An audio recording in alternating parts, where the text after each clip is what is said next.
যদি ওয়াকফ নিয়ে আন্দোলন করতে হয় দিল্লিতে যান, এখানে নয়। যদি করেন সবচেয়ে বড় শত্রু আমি হব। ওয়াকফ নিয়ে বলছো দিল্লিতে তুমি আন্দোলন করো, এখানে আন্দোলন করলে আমার থেকে দুশ্মন কেউ হবে না, খারাপ কেউ হবে না। আরে তুমি মমতা বুবু, তুমি মমতা খালা, তুমি মমতা আপা রেড রোডের নামাজে যেখানে কোন মুসলমানের নারীকে দেখতে পাওয়া যায় না, ঈদের নামাজ, খুশির নামাজ, সেই নামাজে গিয়ে ওন্নাটা টাঙিয়ে আল্লাহু আমিন আল্লাহু আকবার বলো। মুসলমান দেখলেই ব্যালটের কথা মনে পড়ে যায়। হচ্ছে দিল্লিতে আন্দোলন হবে 26 সালে 242টা প্রার্থী দেবে, তুমি দিল্লি থেকেই প্রার্থী আনবে আর দিল্লিতে গিয়ে প্রচার করবে। দেখ কেমন লাগে বাংলার মুসলমানরা, বাংলার সনাতনীরা দেখিয়ে দেবে। উনি একসময় বলেছিল যে দুধেল গায়ে এই মুসলিম সম্প্রদায়কে, আজকে বলছেন দিল্লিতে গিয়ে আন্দোলন করুন।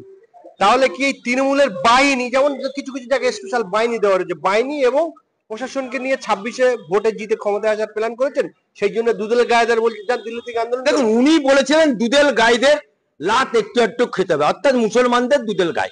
উনি ফিরাদ হাকিম, সিদ্দিকুল্লাহ চৌধুরী, তোহা সিদ্দিকী, এই ফেল, শাহজাহান থেকে শওকত মোল্লা থেকে এরকম কিছু রাউডি মাল আছে যারা ওদের সাহায্য করে, আর সঙ্গে আছে পুলিশ।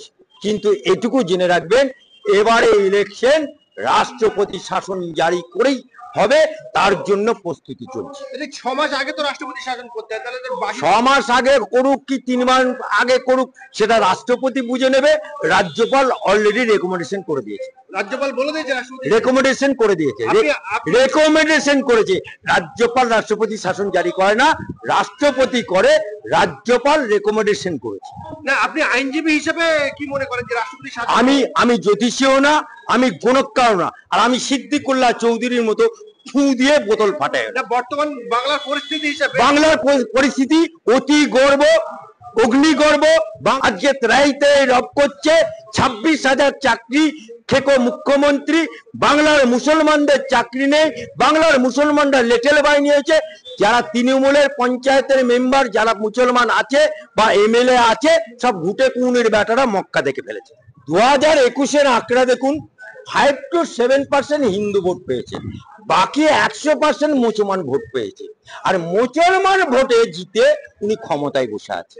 মুসলমান ভোটে মুসলমানদেরকে জিজুর ভয় কি দেখায়, বিজেপি ক্ষমতায় চলে আসবে, বিজেপি ক্ষমতায় এলে তোমাদেরকে তাড়িয়ে দেবে, বিজেপি ক্ষমতায় এলে তোমাদেরকে ঘর ছাড়া করে দেবে, বিজেপি ক্ষমতায় এলে এনআরসি করে তোমাদের বাংলাদেশ পাঠিয়ে দেবে, বিজেপি ক্ষমতায় এলে তোমার কোরআন পড়া বন্ধ করে দেবে, বিজেপি ক্ষমতায় এলে মসজিদে আজান দেওয়া বন্ধ করে। এই জিজুর ভয় দেখিয়ে 21 সালে ভোটে জিতেছে, ক্ষমতায় এসছে। তাই আমি মমতা ব্যানার্জিকে জিজ্ঞেস করতে চাই, নাক করো মুখ্যমন্ত্রী মমতা ব্যানার্জি, আমি অ্যাডভোকেট আলী আফজল চাঁদ বলছি, বাপের বিটি হলে আমার কথার জবাব দেবে। ক্ষমতায় আসার আগে তুমি কি বলেছিলে? সাচার কমিটির রিপোর্ট, মুসলমানরা এই দেখো মুসলমানদের অবস্থা, যদি মুসলমানরা তোমরা আমাকে ভোট দাও, আমি যদি ক্ষমতায় আসি, আমি সাচার কমিটির রিপোর্ট বাস্তবে রূপদান করব, 10,000 মাদ্রাসা করে দেবো, মুসলমানদের চাকরিতে ভরিয়ে দেবো। কোথায় সাচার কমিটির রিপোর্ট, কোথায় বাস্তবে রূপ দিয়েছো? আজকে মুসলমানদেরকে, ইয়ং ছেলেদেরকে খাটতে দিচ্ছে হচ্ছে মোদির রাজত্ব। আজকে মুসলমানদেরকে তুমি ভোট লুটেরা বানিয়ে দিয়েছো, আজকে মুসলমানদেরকে তুমি গুন্ডা বানিয়ে দিয়েছো, আজকে মুসলমানদেরকে মস্তান বানিয়ে দিয়েছো। আর আজ তুমি যখন দীঘাতে মন্দির স্থাপন করলে, বাপের বিটি হলে তুমি লেখো সেখানে যে দীঘার মন্দির শুধুমাত্র সনাতনী হিন্দুদের প্রবেশ, মুসলমানদের প্রবেশাধিকার নেই, এবং পশ্চিমবঙ্গ সরকারের টাকায় হয়েছে। যদি বাপের বিটি হবে লিখে দেখাও, তোমাকে যদি কোমরে দড়ি বেঁধে হাইকোর্টে না নিয়ে আসতে পারি, আমার নাম না আলী আফজল চাঁদ। 2 নম্বর, তারপরে মিডিয়াগুলো যেভাবে সকাল থেকে রাত পর্যন্ত সাম্প্রদায়িক বিদ্বেষ, সাম্প্রদায়িক বিভাজন, সাম্প্রদায়িক উস্কানি, সাম্প্রদায়িক মন্তব্য, সাম্প্রদায়িক ভেদবুদ্ধি, এবং বিভিন্ন মিডিয়া, আপনারা জানেন যে মুর্শিদাবাদের যে ঘটনা ঘটে গেল আজকে জঙ্গিপুরে বা সুতিতে, আজকে শমশেরগঞ্জে, সেখানে ফেক ভিডিও, ফেক সমস্ত নিউজ তারা কিভাবে দিনের পর দিন ছড়াচ্ছিল, কিন্তু রাজ্য প্রশাসন কঠোর হাতে সেই সমস্তকে দমন করেছে। এবং পরে জানা গেল যে দুই হিন্দু ভাই যে মারা গেছে, বাবা এবং ছেলে, তারা আসলে মারা গেছে কোনো ধর্মীয় কারণে নয়, বা কোনো এই ওয়াকফ বোর্ড নিয়ে যে আন্দোলন তার পরিপ্রেক্ষিতে নয়, জমি বিবাদে তারা মারা গেছে। পরবর্তীকালে তদন্তে উঠে এসেছে। ফলে সামগ্রিকভাবে আমরা এই ভারতবর্ষে, এই বাংলায় যে সুস্থভাবে আমরা হিন্দু মুসলমান শিখ ইসাই একসঙ্গে বসবাস করছি, ভারতবর্ষ যে ধর্ম নিরপেক্ষ হিসাবে ভারত সংবিধানের যে রক্ষা কবচ সকলের জন্য রয়েছে, সেটাকে আজকে সহ্য হচ্ছে না। আরএসএস যেমন সংবিধান বিরোধী, সংবিধান বদলে দিতে তাদের বদ্ধপরিকর, তারা মনুসংহিতার আদলে নতুন সংবিধান আনতে চায়। আজকের এই মিডিয়াগুলো কিন্তু একই সুরে একই ভাবে কথা বলছে যে এই সংবিধানকে বদলে ফেলা দরকার, এই ধর্মনিরপেক্ষ সংবিধানকে বাতিল করা দরকার এবং উগ্র হিন্দুত্ববাদী ব্যাপারটাকে আনা দরকার। ফলে এই সমস্ত সঞ্চালক, এই সমস্ত ভণ্ড নিউজ চ্যানেলের সমস্ত যারা লোকজন আছে, এরাই বাংলা ভারতবর্ষকে পিছিয়ে দিচ্ছে সাম্প্রদায়িক উস্কানি, সাম্প্রদায়িক জিগির, সাম্প্রদায়িক প্রচারণা চালিয়ে। তাই বাংলার মানুষ এদের বিরুদ্ধে ফুঁসে ওঠা দরকার, গর্জে ওঠা দরকার এবং এই সমস্ত গদি মিডিয়াগুলোকে বয়কট করা দরকার এবং কোনোভাবেই এদের সঙ্গে কোনো রকম সংস্রব বা এদের কোনো চ্যানেল না দেখা। এবং পাকিস্তান দুটোই পরমাণু শক্তিধর দেশ। যদিও পাকিস্তানের পরমাণু কতটা শক্তি রয়েছে তাই নিয়ে যথেষ্ট সংশয় রয়েছে, কিন্তু ভারতের কোনো সংশয় নেই, ভারত যথেষ্টই বড় পরমাণু শক্তিধর দেশ। যখন রাওয়ালপিন্ডি স্টেডিয়ামের কাছে বিস্ফোরণ হয়েছিল, ঠিক তারপরে তার কাছাকাছি হচ্ছে নূর ঘাঁটি, পাকিস্তানের সামরিক ঘাঁটি।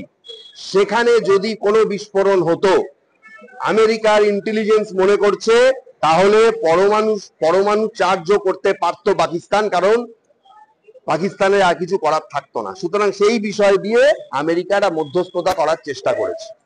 কিন্তু আমাদের কাছে যেটা লেটেস্ট, সেই খবরটাই তো আমরা অ্যাকসেপ্ট করব। তারপরে আমরা দেখেছি ভারতের প্রধানমন্ত্রী, তিনি কালকে জনগণের উদ্দেশ্যে ভাষণ দিয়েছেন। আমরা প্রধানমন্ত্রীকে সাপোর্ট করি বা না করি, তিনি আমার প্রধানমন্ত্রী, আমার দেশের প্রধানমন্ত্রী, আপনারও প্রধানমন্ত্রী, তার কথাকে আমার বিশ্বাস করতেই হবে। তিনি কি বলেছেন আপনারা দেখিয়েছেন, তবু আমি বলছি ব্রিফে।